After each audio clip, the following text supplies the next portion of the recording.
গ্রীষ্ম বর্ষা পিনিতি ভরসা। হ্যাঁ, পিনিত শপিং সিটি। নমস্কার, আপনারা দেখছেন হুগলি আপডেট। আপনাদের সঙ্গে আমি উষা। আসছি খবরে। দীর্ঘদিন ধরে অভিযোগ ছিল, এবার স্থানীয় মানুষদের হাতে ধরা পড়ল রেশন সামগ্রী পাচার। ঘটনাটি হুগলি চুঁচুড়ার পৌরসভার ৩ নম্বর ওয়ার্ডে কেওটায়। চুঁচুড়া শহরে ৩ নম্বর ওয়ার্ডে এক রেশন দোকানকে কেন্দ্র করে চাঞ্চল্য ছড়িয়েছে। বহু দিন ধরেই এলাকাবাসীর মধ্যে অভিযোগ ছিল যে ওই নির্দিষ্ট রেশন দোকানে সময় মতো রেশনের সামগ্রী আসছিল না, অথচ বড় গাড়িতে মাল এসে পড়লেও তা দোকানে দেখা যেত না। এবার সেই সন্দেহই সত্য প্রমাণ হলো। এদিন সন্ধ্যায় এলাকা মানুষ দেখতে পান একটি বড় লরি এসে একটি নির্দিষ্ট জায়গায় মাল নামাচ্ছেন। সেখান থেকে দুটি টোটোয় করে মাল নিয়ে যাওয়া হচ্ছিল। একটি যাচ্ছিল রেশন দোকানের দিকে, অপরটি যাচ্ছিল অজানা গন্তব্যে। এই দৃশ্য চোখে পড়তেই এলাকাবাসীর তৎপর হয়ে ওঠেন।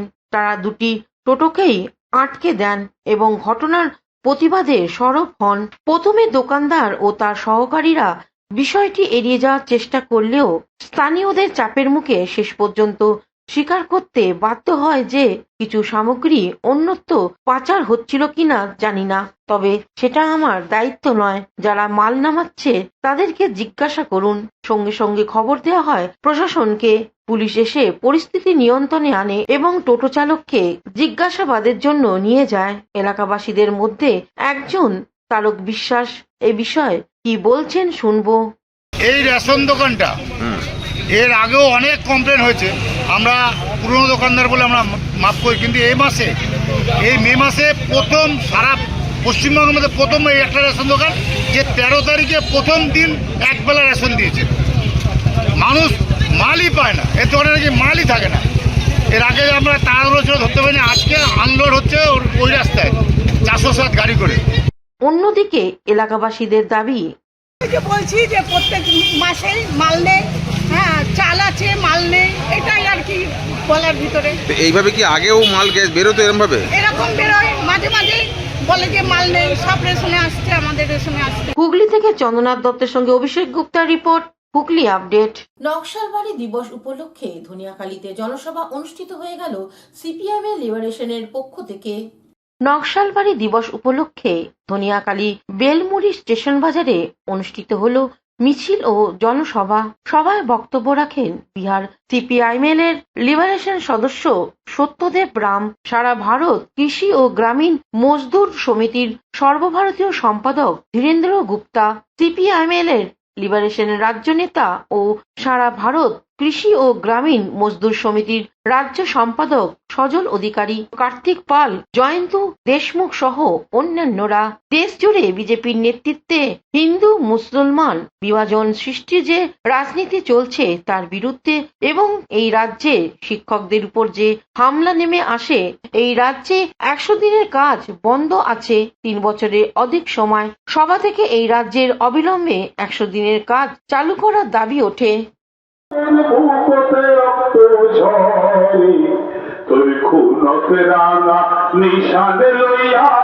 দেশের চাষি জয় ধ্বনি করে, তোর খুনত রাঙা নিশান লইয়া দেশের চাষি জয় ধ্বনি করে। Bureau report, Hooghly update. Hooghly চুঁচুড়া নজরুল স্মৃতি সংরক্ষণ সমিতির পক্ষ থেকে হুগলি সংশোধনাগারের সামনে বিশেষ অনুষ্ঠান হয়ে গেল বিদ্রোহী কবি জন্মদিন উপলক্ষে। হুগলি চুঁচুড়া নজরুল স্মৃতি সংরক্ষণ সমিতি হুগলি সংশোধনাগারে সামনে নজরুল মূর্তিতে মাল্যদান করে 127তম জন্মদিবস উদযাপন করল। হুগলি চুঁচুড়া সাংস্কৃতিক দলগুলি উপস্থিত হয়ে সঙ্গীত, আবৃত্তি, নৃত্যের মধ্য দিয়ে কবি নজরুলকে শ্রদ্ধা জানান। কবি ধূমকেতু পত্রিকায় ব্রিটিশ বিরোধী কবিতা রচনা করে রাজদ্রোহের অপরাধে হুগলি জেলে 5-9 ছেলের বন্দী ছিলেন। তারিখটি ছিল 1923 সালে 14 এপ্রিল। 15 তারিখ থেকে অনশন শুরু করেছিলেন। এখানে 39 দিন পরে অনশন ভঙ্গ করেছিলেন নজরুল। 18 জুন তাকে বহরমপুর জেলে স্থানান্তরিত করা হয়েছিল। এই ঐতিহাসিক জেলে মাল্যদান এবং শ্রদ্ধা জ্ঞাপন করেন নজরুল প্রেমীরা। উপস্থিত ছিলেন সংসদাগার রক্ষাধ্যক্ষ সমিতির সম্পাদক শিশির রঞ্জন চক্রবর্তী, উদয় শঙ্কর চ্যাটার্জি সহ বিশিষ্টরা। আজকে হুগলি চুঁচুড়া নজরুল স্মৃতি সংরক্ষণ সমিতির বিদ্রোহী কবি কাজী নজরুল ইসলামের 127তম জন্মদিন। সেই অনুষ্ঠানে আমরা প্রতি বছরই 1983 সালে এই অনুষ্ঠান করে আসছি। জন্মদিন মৃত্যুদিন পালন করি। আজকে সকাল 6:30টায় হুগলি থেকে শ্যামল সিনহার সঙ্গে সৌমিত্র সিনহার রিপোর্ট, হুগলি আপডেট। এখন নিয়ে নেব বিজ্ঞাপন বিরতি। বিরতির পর ফিরে আসছি খবরে। শীত, গ্রীষ্ম, বর্ষা, পিনিতি ভরসা। হ্যাঁ, পিনিত শপিং সিটি। যে কোনো মরশুমের রেডিমেড জামা কাপড় পাওয়া যায় একই ছাদের তলায়। ছোট থেকে বড়, পুরুষ, মহিলা ও শিশুদের একমাত্র নির্ভরযোগ্য প্রতিষ্ঠান। শীতকালীন যে কোনো শাড়ি, জিন্স, টপ, কুর্তি, চুড়িদার, পাঞ্জাবি মানেই পিনিত শপিং সিটি। আখন বাজার, চুঁচুড়া, Hooghly. Amala nursing home. Enjoy a weekend at Vedam, the paradise of peace. A home away from home.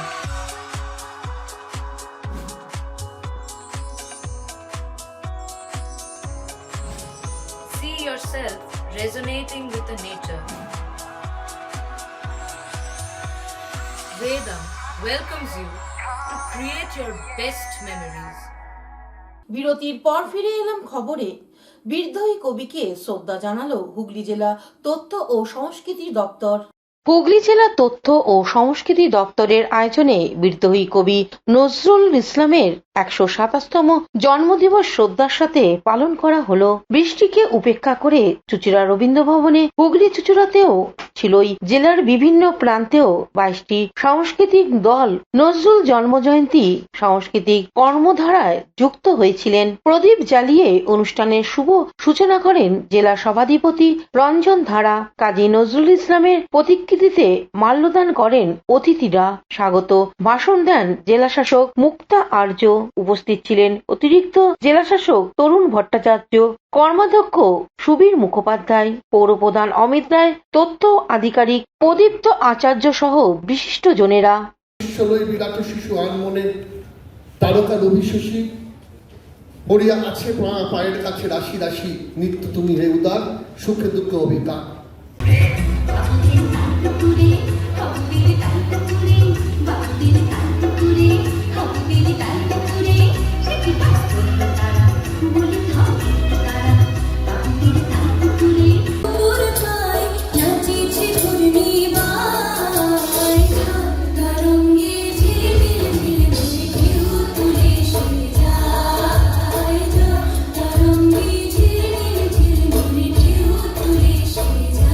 Hooghly থেকে শ্যামল সিনহার সঙ্গে চন্দনন দত্তের রিপোর্ট, হুগলি আপডেট। কবি কাজী নজরুল ইসলামের জন্মদিবস উপলক্ষে আরামবাগ আগামী সোসাইটির উদ্যোগে হুগলি জেলার আরামবাগ রামমোহন মঞ্চে এক রক্তদান শিবিরের আয়োজন করা হয়। এই অনুষ্ঠানে উপস্থিত ছিলেন আরামবাগ পৌরসভার উপপৌরমাতা মমতা মুখার্জি এবং সম্পাদক নির্মাল্য ভট্টাচার্য ও সভাপতি অপূর্ব কারফা। এছাড়াও অনেকেই উপস্থিত ছিলেন। এই রক্তদান শিবিরে আনুমানিক 300 জন রক্তদাতা রক্তদান করেন। সমস্ত রক্তদাতাদের হাতে একটি করে আম গাছ, মেমেন্টো ও সার্টিফিকেট এবং মিষ্টির প্যাকেট তুলে দেওয়া হয়। এ বিষয়ে আগামী সোসাইটির সদস্যরা সাংবাদিকদের কি বলছেন শুনবো। আমরা প্রোগ্রাম করি, নানা প্রোগ্রামের মধ্যে আমরা প্রথম আগের বছর থেকে আমরা রক্তদান শিবিরটা শুরু করেছিলাম আরামবাগে। রক্ত সংকটে যাতে সমস্যা না হয় সেই জন্য আমরা আগামী বছর রক্তদাতা নিয়ে রক্তদান শিবির শুরু করেছিলাম। এবং অন্যান্য ব্যক্তিগত আরো যারা সঙ্গী সাথী আছেন মঞ্চের সামনে উপস্থিত সকলকে শুভেচ্ছা জানাই। আরামবাগ আগামী সোসাইটি আগামী দিন কিভাবে চলবে তার জন্য ভীষণ উপযুক্ত একটি নাম। আগামী দিনকে কবি কাজী নজরুল ইসলাম বাবুদের তাল পুকুরে বাবুদের তাল পুকুরে সিকিবাস করলে তারা পরীক্ষা একটু দাঁড়া। হুগলি আরামবাগ থেকে আশিস কুমার ঘোষের রিপোর্ট, হুগলি আপডেট। চুচুড়া মহেশতলা সার্বজনীন জগদ্ধাত্রী পুজো কমিটির পক্ষ থেকে রবীন্দ্র নজরুল সন্ধ্যা অনুষ্ঠিত হলো। সাম্প্রতিক পাকিস্তানের বিরুদ্ধে অপারেশন সিঁদুরের সাফল্যে ভারতীয় সেনাবাহিনীকে ১৯ জানিয়ে চুচুড়ার মহেশতলা সার্বজনীন জগদ্ধাত্রী পূজা কমিটি তাদের ৭৫তম বর্ষপূর্তি উপলক্ষে বর্ষব্যাপী অনুষ্ঠানের অঙ্গ হিসেবে রবীন্দ্র নজরুল জয়ন্তী মঞ্চস্থ করল।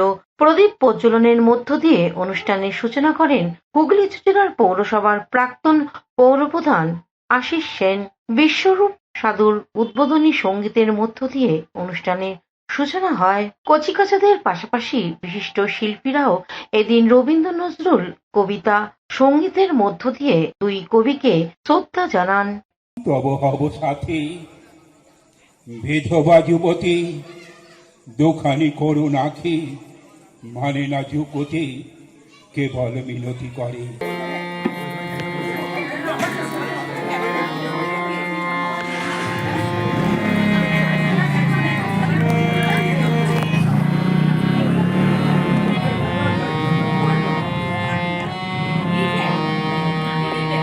আমার ইয়ার মাঝে দেখতে আমি পাই তোমায়, দেখতে আমি পাইনি আমার ইয়ার মাঝে। ঢালো ঢালো শশধর ঢালো ঢালো জোছনা সমীরণ বহে যারে ফুলে ফুলে ঢলে ঢলে তুলসিত তটিনী হাতে হাতে ধরি ধরি নাচিবি ঘিরে ঘিরে গাইবে গান। এক যে ছিল সে কলকাতা বেশ কিছুকাল আগে, নেই ট্রামবাস প্রচন্ড ভিড় অবিশ্বাস্য লাগে। ছ্যাকড়া গাড়ি উড়িয়ে ধুলো ছুটতো ছড়র ছড়, নাই বুড়ি ঢাকতো শহরটাই। এই শহরের হুগলি থেকে সৌমিত্র সিনহার রিপোর্ট, হুগলি আপডেট। এখনকার মতন খবর এই পর্যন্তই। প্রতিদিন দেখুন হুগলি আপডেট। নমস্কার।